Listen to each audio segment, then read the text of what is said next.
Hello and welcome to the show. My name's Irrelevant. This is Do All the Things, and on today's episode, my Jet City JCA 50H gets a new set of transformers.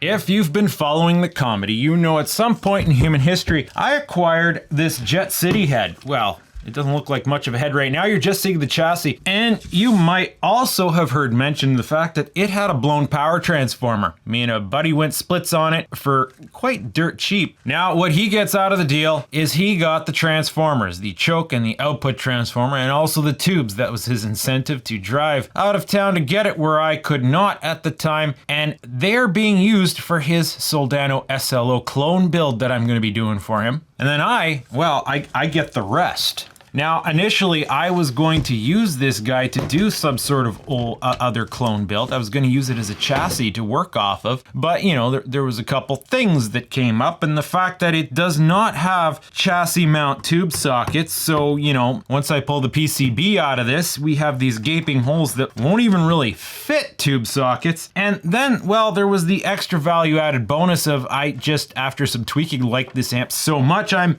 pretty much going to keep it as is. Not completely as is, that's cruel. It's getting modded on. I've already revoiced it subtly a little bit. I have more plans to revoice it further because I'm not liking some of the tone in the normal channel. And maybe I want to roll off just a touch more high end on the lead channel. But either way, it put me in a position where now I needed transformers for it. I'm currently borrowing the power transformer off my Trainer Voice Master, and it's worked quite well, but we need to give it its own transformer.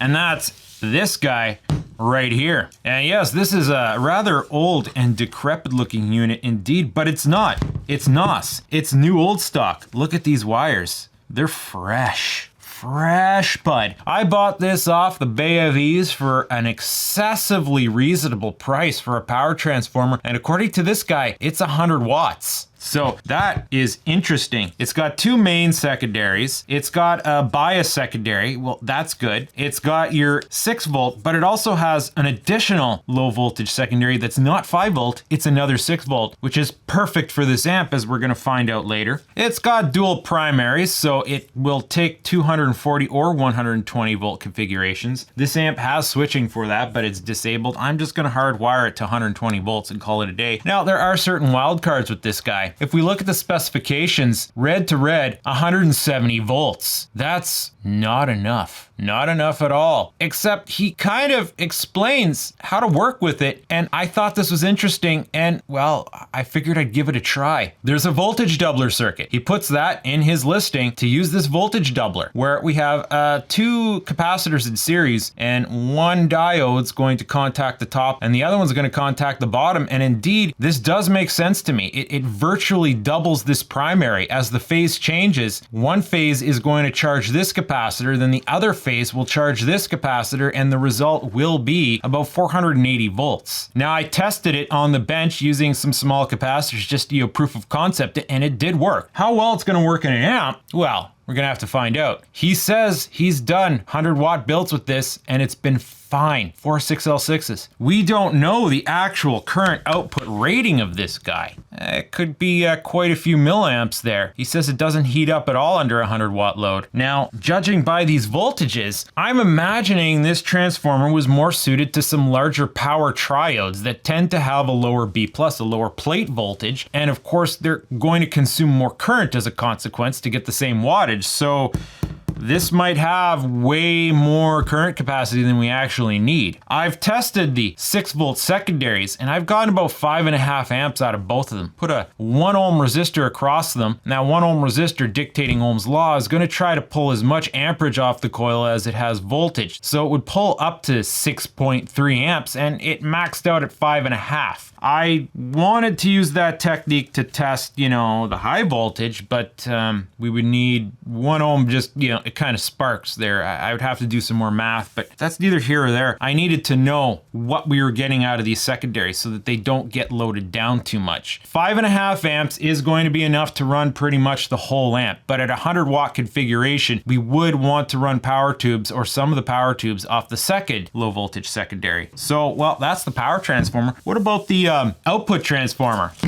We got ourselves a Hammond 1750D. It is a replacement transformer for a Fender Twin, specifically the Twin, the red knob Twin. And I've tested it, bench tested it. That was in a previous video that I hopefully have posted already, and we found out that it works rather well. In fact, it's an excellent substitute. So I gotta go ahead and try to get this into there now. Now there is one more wild card, and that is the choke. And I was thinking of making a whole own video in and of itself, you see, because Buddy also gets the choke, the 10H choke he needs for his SLO clone. So what am I stuck with? Well, that's up for philosophical debate. I don't have any other chokes in that rating. The stock choke has a passive impedance of about 350 ohms. I could just put a resistor in there. Some amps do that. They don't bother with chokes, they just have a resistor. But what I ended up doing was I had this spare Hammond 170 auto transformer. An auto transformer. It's just, you know, I kind of have it drawn out on here.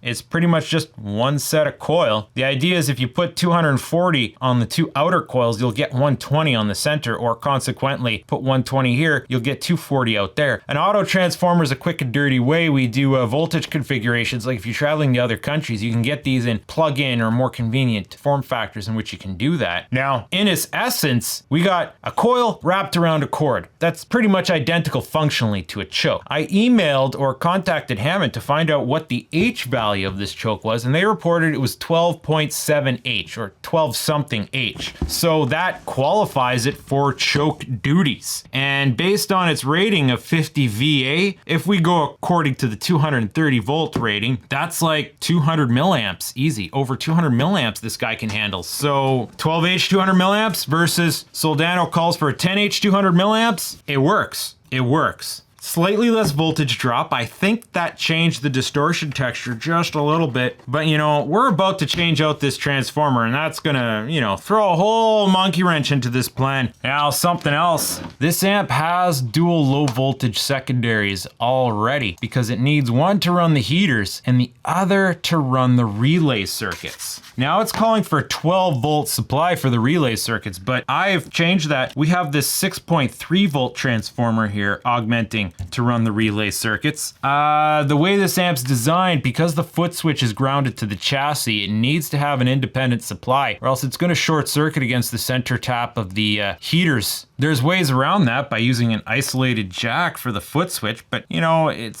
there's certain aspects of safety and design that come into play when why they ground the foot switch so that the foot switch is grounded the same voltage potential as the amp. So we go ahead and roll with that, but that's one of the selling points of that transformer is it has dual low voltage secondaries. So we'll just be able to pop that second one right onto the relay circuit and call it a day. Meantime, we have to start dismantling this whole works here, getting this old transformer out. Both these transformers out even. I'm gonna have to undo this hard wiring someone else did. Oh, great. You know what, it's probably better we leave that knob just in place and just clip this out. Just like that. It's gonna be hard to get heat shrink on there now. Right, let's start disconnecting all the things. Okay, give me my pliers here. I'm burning my fingers for nothing. Oh, this is coming along here, bud. We can take this guy out. We can repurpose this for, oh, why did they have to cut the center tab so short? Oh, so much schmoo under here. They did not do a good job making those holes. Last guy who worked on this was a bit of a butcher. All right, transformer is ready to pull. We're also gonna have to relocate this choke, officiating that. Are we loose? You giving up the goods, bud? We're jammed. Okay. Okay. Vintage Hammond transformers have a very Art Deco look to them. I like it. I like it. Such a beast. They're so much bigger. Is that lack of efficiency? Like, its core is not much smaller than this 100 watter. Ow! Frickin' hell. The butcher will put this together. There's these sharp bits here. Frickin' get those sharp bits out of there. You can't impress her if you don't chamfer and deburr. I don't even know that I need these holes. I just want the sharp spots off. I don't think they're ever gonna come clean set. So how do we, oh, I remember. I needed a tiny little wrench. They put Loctite on it, and it means that this nut won't free spin. So I gotta sit here and just do this for the rest of eternity, because I can't even get a ratchet in there. It's fun. Oh, there we go. All right, so chassis is cleared for launch. So we have to fit this power transformer onto there. We gotta see how these holes are gonna line up. Not at all. That's wonderful. Yeah. In either direction. This is going to require a full new set of holes for the most part. But then these holes up here are annoyingly, you know, they're so close. They're so close. It's gonna be like, oh, well, where do we put the new holes? Now, mind you, the way this transformer sits, yeah, it's gonna be in different slots. And the transformer doesn't give us any relief for the wiring. So we gotta put the wires through the hole so that we can sit this, figure out where the new holes are gonna go, top those holes, or, you know, plot the holes out, get them drilled. Oh, and the holes of the chassis don't line up well enough. Okay, that's our second problem. It's like, you know, it comes directly out here. There's no relief whatsoever. I almost feel like this transformer might be well suspended up so that these, you know, these wires can match with these holes. Like the transformer wants to sit almost a ½ inch proud in order to get those wires through those holes. Even at that, this rubber won't let these sit flush, even if the holes did line up. So that means we might have to remap these holes too. Actually, if we can get right on the grommet, it's not bad. But if we line it up with the edge grommet, this guy's too far to the end. If we line it up over here, it conflicts with the screw holes. Sorry, I can't get better angles for you here.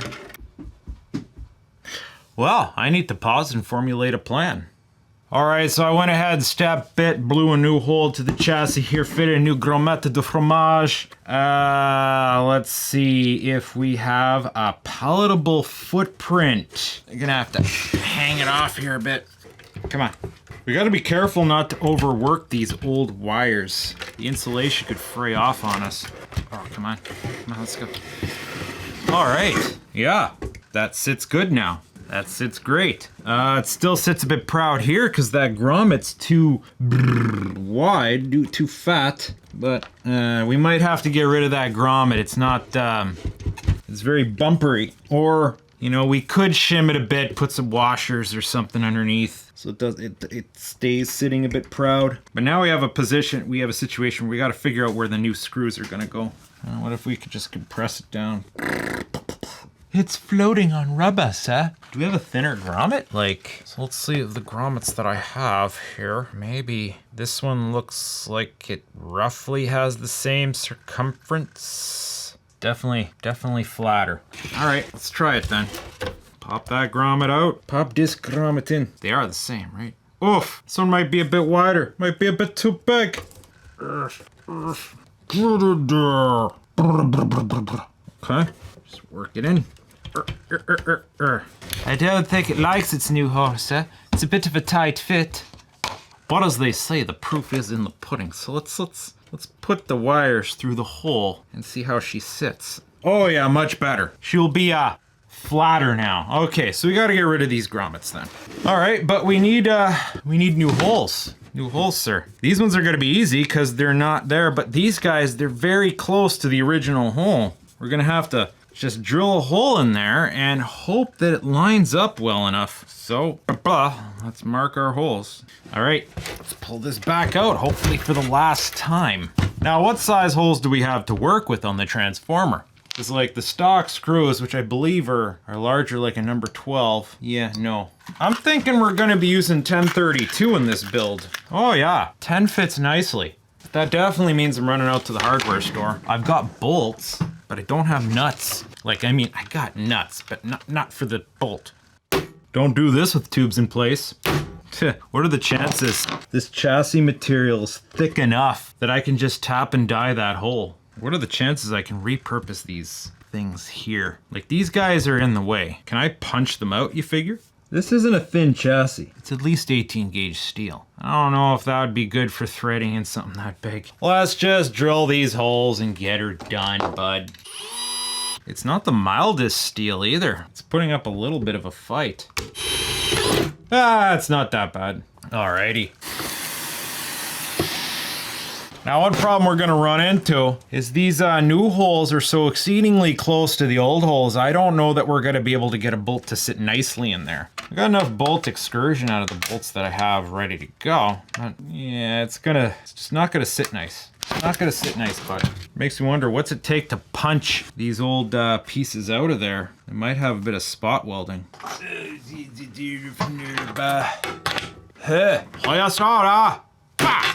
Oh, somebody press the easy button. Oh, that's a problem solved. Too bad these are a bit beefy for our application, sir. Too bad we couldn't just remove them over to here. You know what? We should go ahead and punch them all out so maybe we can repurpose these somewhere else. Wait, someone didn't put the easy button on that one. Oh, I can't punch on that one. There's something important underneath. Okay, those other two are staying in place then. Well, I'm not gonna mount this. Let's move on to the output transformer. Let's see what drill and fabricator we need to do for that guy. So, in the output transformer camp, we've got a bit of a different situation. If we look, the screw holes are so close, it's actually annoying me. Like, we might just be able to widen these holes, like this way. And the footprint is so close, the solution to match it was to actually, there's like these bolts on here, right? And it goes flat, but on this side, I took the foot off, and then I put the bolts on, and then I put another set of bolts, widening the footprint just a touch. And now that puts us into a situation where, like, it's so close, man. It's so close. So close. Except for the fact that I'm probably gonna mount it this way and have everything come through the same hole. Instead of trying to get that's through that hole. Just have to make up my mind. So I gotta widen these holes a little bit this way even. Ugh. How big of a bit are these? That looks about right. Think it's gonna be trouble waiting to happen or what? So we want it this way. Need to get these two holes wider, like on their very edge. Yeah. Yeah, this is gonna be fun. We're gonna damage the bit trying to do this. Need to clamp down solidly. Gonna damage my hand doing this. Oh, that's sloppy. Nice, nice. Oh, my bit's holding up.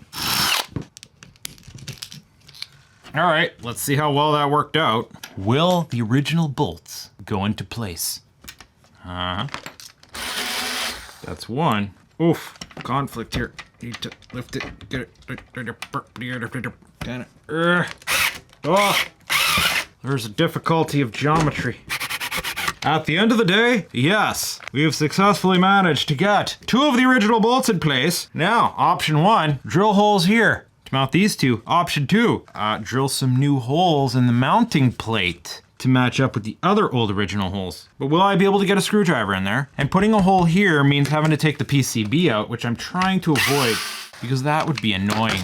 Oh no, we'll be able to get a screwdriver in there. Yeah. Why does that hole look funny? Got a nice slice on my finger.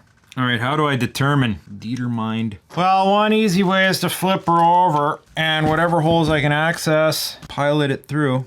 Okay, that did it on that one. We can't get it the other one, bro. Oh no. We're gonna have to extrapolate from missing data. Needs a bit of filing. Okay, so we know one hole is gonna go right here. I'd highly suggest the other hole is gonna go in a very similar position here. I need a measuring device. 649, 435. Really, right there? I guess so. Here goes nothing. Oh, yeah! Walk this way! These are not very good bits. Well, I don't think I can return this transformer anymore. Might have derped out its resale value too. How close am I? Oh no, there's magnetic shards sticking everything. Oh great, this one's off by a wide margin. That's flippin' sweet, bud. 3 out of 4 ain't bad though, I guess. Oh, let's widen this guy, he's in the right place. This guy's completely wrong. There's bits of sharp everywhere now. Metal sliver. Well, I might have to call in a consultant to make that hole in the right place. Ah! The batteries of these tools are so effective you forget that you need to charge them sometimes. How long have I been using this same battery? I think I charged it like a year ago. It's okay, I'll just pop in another one. Convenient stand too.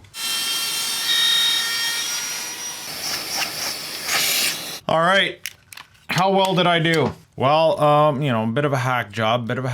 You know, you're just kind of throwing stuff together here. Sometimes I'm not sure if I should be proud of the work I do or embarrassed. Well, let's see if we can get it screwed down at least, right? Give me 2 more. Do we have this hole? Yes. And finally, hey. Yes. All right, that pupper's on there, bud. Now I just have to take it back off and get it, like, the wires into the hole. And then, not going anywhere. We gotta run out to the old hardware store there. We gotta get some nuts. Yeah, we have to get some 1032 nuts to mount the other transformer into place. I'm gonna break for dinner. I'll be right back. Ah, yes.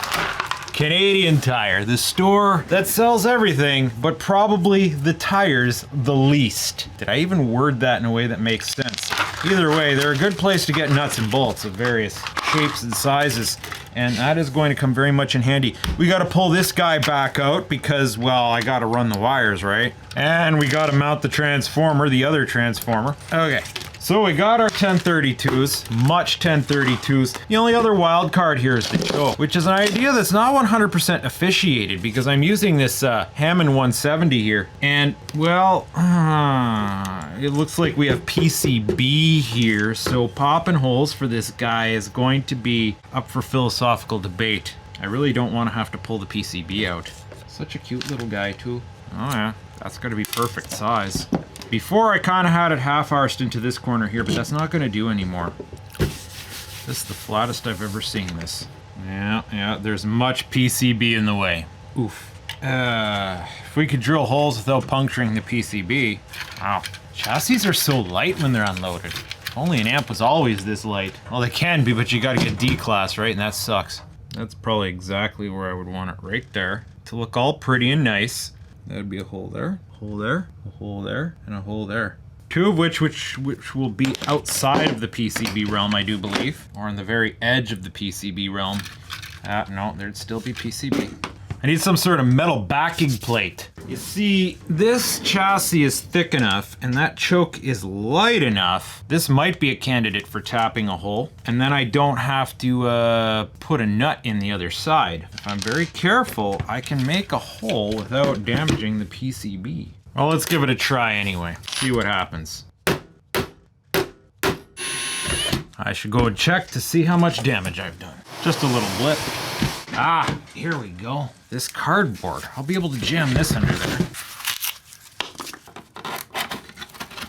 That'll be good for the next hole. Yeah, it's okay. It's just cardboard, but it's stopping me from puncturing into the PCB. Or so I would hope. Let's check for penetration. Yeah, indeed, we did not get full penetration. So that's good.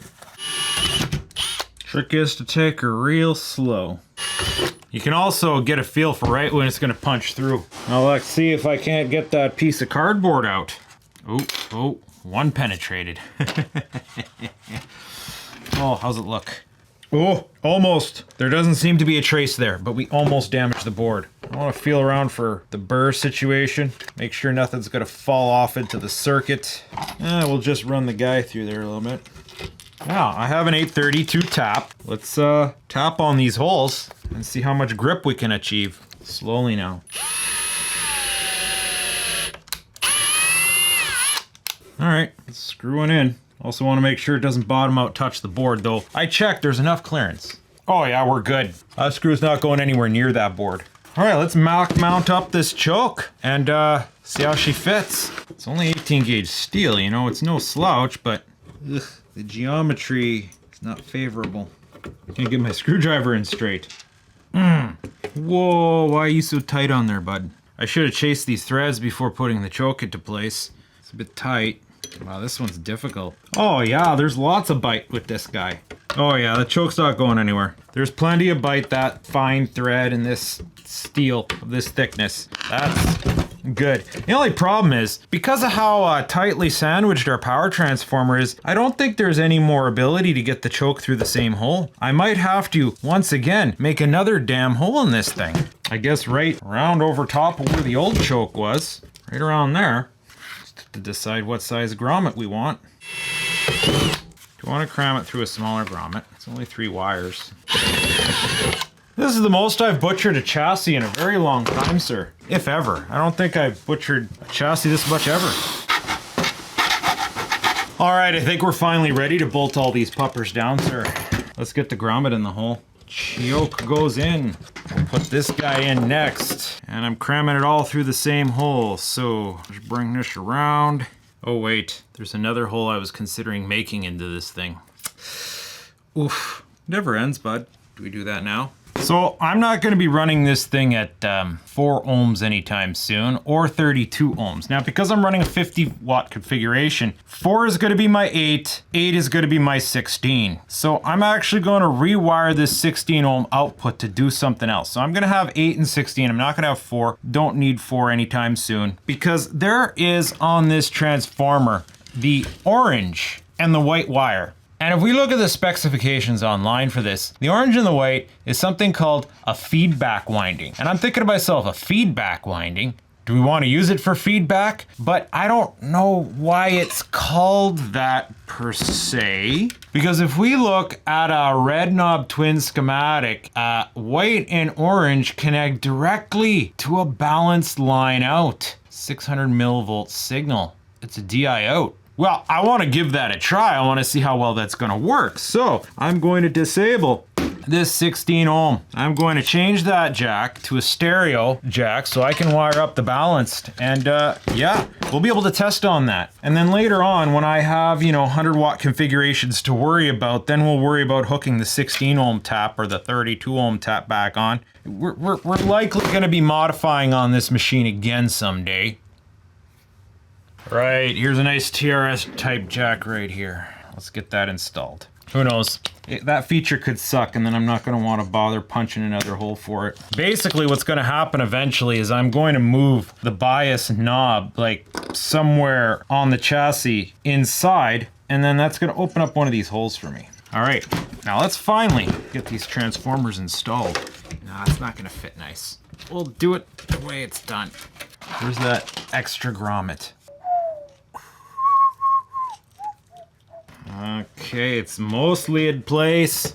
All right, the wires, much reluctantly, eventually went through the holes. Now let's try to find some of the least chowdered screws I got to finish this. Come on, thread in there, bud.